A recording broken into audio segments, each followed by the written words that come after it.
எமது கட்சியின் மேனாள் பொருளாளர் முகமது யூசுப் அவர்களின் நினைவு நாள். தலைமையகத்தில் அவருடைய திருவுருவப் படத்திற்கு மலர் தூவி வீர வணக்கம் செலுத்தியிருக்கிறோம். அவர் ஆற்றிய பங்களிப்பை நினைவு கூர்ந்து அவருக்கு எமது செம்மாந்த வீர வணக்கத்தை செலுத்துகிறோம். மே 17ஆம் தேதி ஏற்கனவே தமிழ் தேசிய எழுச்சி மாநாடு நடத்துவதாக அறிவித்திருந்தோம். பின்னர் அதனை தள்ளி வைப்பதாக அறிவித்தோம். தேதி பின்னர் அறிவிக்கப்படும் என்கிற அறிவிப்பையும் செய்திருந்தோம். அதே வேளையில் மே 17 முள்ளிவாய்க்கால் நினைவேந்தல் நாள். உலகம் முழுவதும் உலகத் தமிழர்கள் 17 மற்றும் 18 ஆகிய 2 நாட்களில் அந்த துயரத்தை நினைவு கூர்ந்து வருகின்றனர். விடுதலை சிறுத்தைகள் கட்சி மே 18 அன்று சர்வதேச இனப்படுகொலை நாள் என அறிவித்தோம். ஆண்டுதோறும் அதனை நினைவு கூர்ந்து வருகிறோம். அந்த வகையில் இந்த ஆண்டும் சர்வதேச இனக்கொலை நாள் நிகழ்வை மே 17 தலைமையகத்தில் நடத்த திட்டமிட்டிருக்கிறோம். தமிழ் தேசிய எழுச்சி மாநாட்டுக்கான ஒரு முன்னேற்பாட்டு கூட்டமாகவும் இந்த நிகழ்வை நாங்கள் ஒருங்கிணைக்கிறோம்.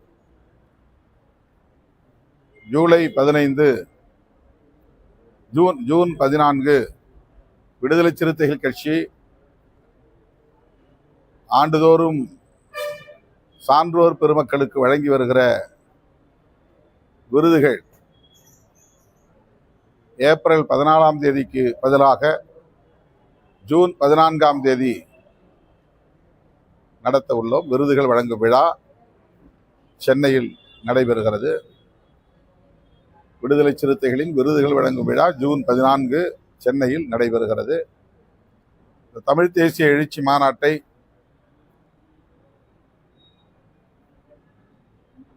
ஜூலை 23 உலகத் தமிழர்களால் நினைவு கூறப்படும் இன்னொரு முக்கியமான நாள். ஜூலை ஆண்டுதோறும் உலகத் தமிழர்களால் கருப்பு ஜூலை என்று நினைவு கூர்ந்து போராளிகளுக்கு வீர வணக்கம் செலுத்தப்படுகிற நாள். குறிப்பாக ஜூலை 5 கரும்புலிகள் நாள் என்றும், ஜூலை 23 கொழும்பிலே நடைபெற்ற வன்முறை வெறியாட்டத்தை நினைவு கூறுகிற நாளாகவும் கடைபிடிக்கப்பட்டு வருகிற நிலையில், அதே நாளில் ஜூலை 23 தமிழ்நாடு முழுவதும் லட்சக்கணக்கான சிறுத்தைகளை திரட்டி தமிழ் தேசிய எழுச்சி மாநாட்டை நடத்த உள்ளோம். இடம் பின்னர் அறிவிக்கப்படும்.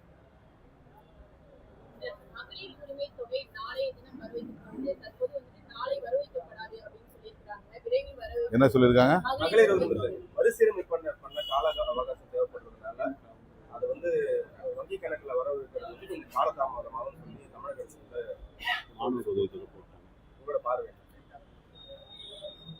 நேற்று சட்டப்பேரவையில் நம்பிக்கை கோரும் தீர்மானத்தின் மீது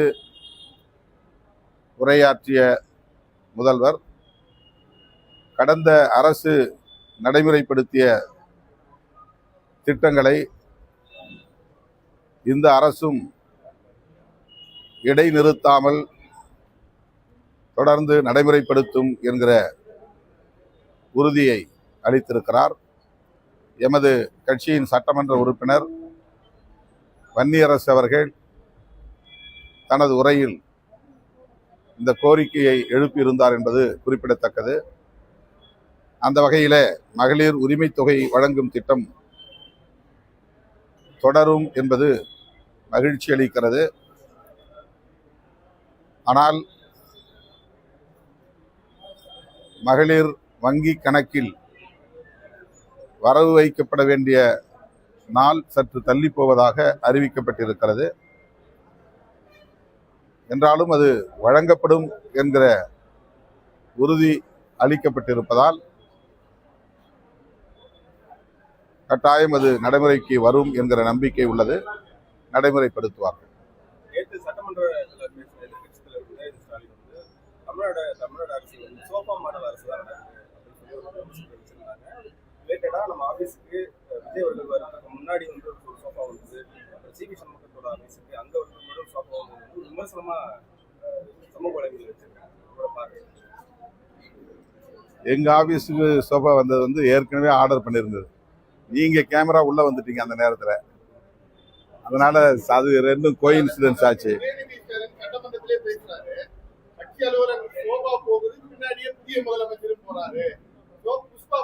அது விசிக அலுவலகத்தை வச்சு அவர் சொல்லல. அவர் வந்து அதிமுகவில் உருவாகி இருக்கிற ஒரு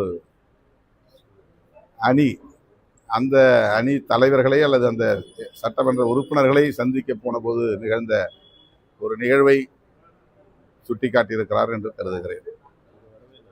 நம்ம இங்க வரவே இல்லை. நம்ம பேசின அதிமுக முதலமைச்சர் சிவி சண்முகம் ஒரு தலித் முதலமைச்சராகும் வாய்ப்பு வந்து தமிழக அரசியல் உருவாச்சு. ஆனா வந்து எடப்பாடி பழனிசாமி வந்து கருத்துட்டார், அவருக்கு விருப்பம் கருத்து பதிவு பண்ணிருக்காரு. அது பற்றி எனக்கு எதுவும் தெரியாது. அங்க என்ன நடந்தது, அவர்களுக்குள் என்ன உரையாடல் நடந்தது, எதுவும் நமக்கு தெரியாது. நான் ஏற்கனவே சொன்னேன், எனக்கு தெரிந்த எனக்கு நெருங்கிய சில நண்பர்கள் என்னிடத்தில் இப்படி ஒரு பேச்சு போய்கொண்டிருக்கிறது என்ற தகவலை சொன்னார்கள். மற்றபடி பின்னால் என்ன நடந்தது என்பது எனக்கு தெரியாது. நாங்கள் அதற்காகத்தான் காத்திருந்தோம், காலம் தாழ்த்தினோம் என்பதை போன்ற ஒரு தோற்றத்தை திரும்ப திரும்ப பலரும் பேசிக் கொண்டிருக்கிறார்கள். ஒரு சிலர் தாவேக்காவோடு நாங்கள் பேரம் பேசிக் கொண்டிருக்கிறோம், பேரம் படிவதற்காகத்தான் காலம் தாழ்த்துகிறார்கள் என்று வாய்க்கு வந்ததையெல்லாம் வாரி இறைத்தார்கள். எங்களுடைய நடவடிக்கை நான் தொடக்கத்திலேயே சொன்னேன், மீண்டும் சொல்லுகிறேன், அழுத்தமாக சொல்லுகிறேன், தெளிவாக சொல்லுகிறேன். இடதுசாரி கட்சிகள் எடுக்கிற முடிவை ஒட்டி எங்கள் கட்சியின் உயர்நிலை குழுவில் நாங்கள் விவாதித்து அதை ஒட்டிய முடிவை எடுப்போம் என்று சொல்லியிருந்தேன். அதிலே எந்த தடுமாற்றமும் எங்களுக்கு இல்லை. இடதுசாரி கட்சிகள் 8ஆம் தேதி காலையில் செயற்குழு, மாலையில் மாநில குழு, இந்த 2 குழுக்களிலும் எடுத்த முடிவை நாங்கள் அன்றைக்கு மாலை அறிவிப்போம் என்று எங்களுக்கு சொல்லியிருந்தார்கள். ஆக அவர்கள் அதிகாரபூர்வமாக எடுக்கப்பட்ட முடிவு என்ன என்பதை அறிந்த பிறகு அந்த முடிவை முன்வைத்து எங்கள் தோழர்களிடையே நாங்கள் கலந்தாய்வு செய்வது என்பதை இடதுசாரி கட்சிகளின் தலைவர்களுக்கே தெரியப்படுத்தியிருந்தோம். ஆக அவர்கள் 4 மணிக்கு சொன்னார்கள், நாங்கள் 2 கட்சிகளும் இந்த முடிவை எடுத்திருக்கிறோம் என்று. ஏற்கனவே நான் 5 மணிக்கு ஆன்லைன் மீட்டிங், அதாவது எங்களுடைய உயர்நிலைக்குழு கூட்டத்தை ஜூம் ஆப் வழியாக நடத்துவதென்று சமூக ஊடகங்களிலேயே அறிவித்து விட்டோம். என்னுடைய ஃபேஸ்புக்கிலே அது போடப்பட்டிருந்தது. வாட்ஸ்அப் மூலமாக அந்த 30 பேர் தோழர்கள், கட்சியினுடைய பொதுச் செயலாளர்கள், துணை பொதுச் செயலாளர்கள், அமைப்பு செயலாளர்கள் மற்றும் சில முன்னணி பொறுப்பாளர்கள் அடங்கிய குழு, அந்த குழுவை நாங்கள் 5 மணிக்கு உயர்நிலை குழுவை கூட்டுவதாக அறிவித்தோம். 6 மணிக்கு கூடினோம். நான் போய் சேர்றதுல கொஞ்சம் லேட் ஆச்சு. 5 மணிக்கு எல்லாரும் ஆர்கனைஸ் ஆயிட்டாங்க. அந்த கூட்டம் 8:45 வரையில் நீடித்தது. அன்றைக்கு முதல் நாளே நான் சொல்லியிருந்தேன், எங்கள் கூட்டம் முடிந்து அடுத்த நாள் காலையில் தான் அறிவிப்போம் என்று நான் சொல்லியிருந்தேன்.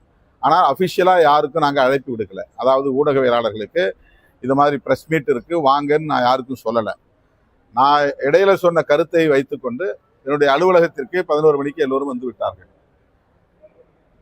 அந்த ஆன்லைன் கூட்டத்தில் எடுத்த முடிவு 2 கருத்துக்கள் இருந்தன. ஆதரவு அளிப்பதிலே யாருக்கு மாற்று கருத்தில்லை. அன்கண்டிஷனல் சப்போர்ட், இடதுசாரி கட்சிகள் நிபந்தனையற்ற ஆதரவை வழங்கியிருக்கிறார்கள், அதை போல நாமும் வழங்குவதா அல்லது அமைச்சரவையில் இடம்பெறுவதா என்கிற 2 கருத்துக்கள் இருந்தன. இறுதியாக தலைவர் எடுக்கிற முடிவு என்னவோ அந்த முடிவுக்கு நாங்கள் கட்டுப்படுகிறோம் என்று முடித்தோம் அந்த கூட்டத்தை. ஆக நான் பொதுச் செயலாளர்கள் 2 வரை சொல்லியிருந்தேன் தங்கியிருந்த இடத்திற்கு. அவர்கள் வந்து சேர 12 மணி ஆகிவிட்டது. அவர்களோடு கலந்து பேசுவதற்கு எனக்கு ஒரு அவகாசம் தேவைப்பட்டது.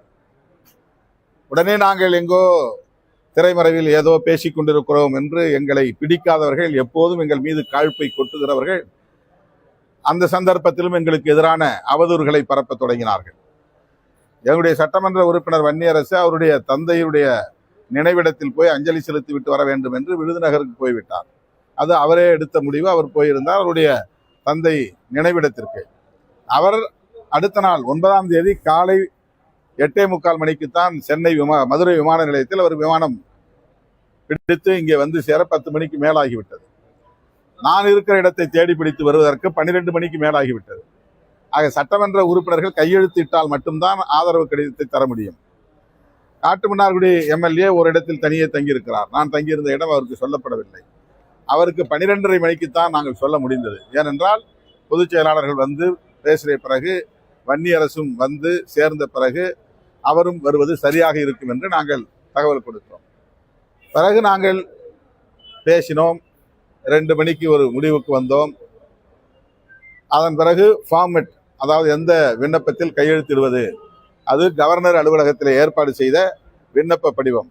அந்த விண்ணப்ப படிவத்தை பிரிண்ட் அவுட் எடுத்து கொண்டு வந்து என்னுடைய லெட்டர் ஹெட் கொண்டு வந்து அதிலே நாங்கள் தனியே ஒரு கவரிங் லெட்டர் தயார் செய்து அதை ரப்பர் ஸ்டாம்ப் மூலம் அதிகாரப்பூர்வமாக நான் தான் என்னுடைய வழிகாட்டுதலின் அடிப்படையில் தான் சட்டமன்ற உறுப்பினர்கள் இதற்கு உடன்படுகிறார்கள் என்ற அடிப்படையிலே அவர்கள் தனியே கையெழுத்து போடுகிற அந்த தாளிலும் என்டார்ஸ் செய்து நான் கையெழுத்து போட்டு ரப்பர் ஸ்டாம்ப் வைத்தேன். அதற்கு ஒரு கால அவகாசம் தேவைப்பட்டது. ஆளுநருக்கு நேரடியாக என்னுடைய லெட்டர் ஹெட்டில் எழுதக்கூடிய ஒரு லெட்டர், இது மாதிரி நாங்கள் முடிவெடுத்திருக்கிறோம், இந்த 2 பேரும் என் கட்சி சார்பில் அவங்களுக்கு ஆதரவு தெரிவிக்கிறாங்க என்கிற ஒரு கவரிங் லெட்டர்.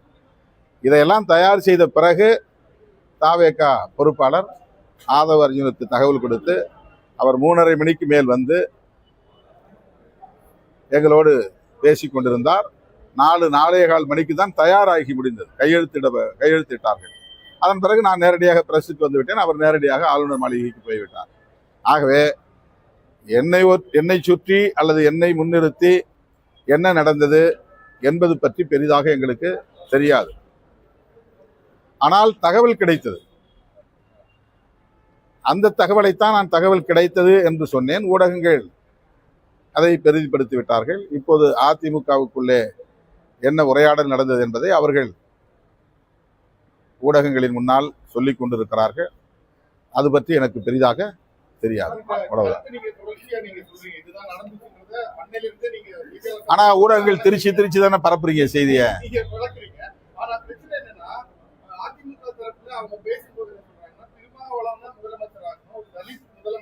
அது அவங்க ஸ்ட்ராட்டஜிங்க, அவங்க ஸ்ட்ராட்டஜி. ஆமா, நான் அந்த கூட்டணியில இருந்தேன்ல.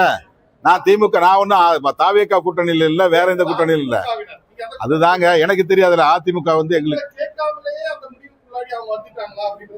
திமுக கூட்டணியில நாங்க இருக்கிறதுனால அவங்க அதை பத்தி பேசியிருப்பாங்க. அவ்வளவுதான்.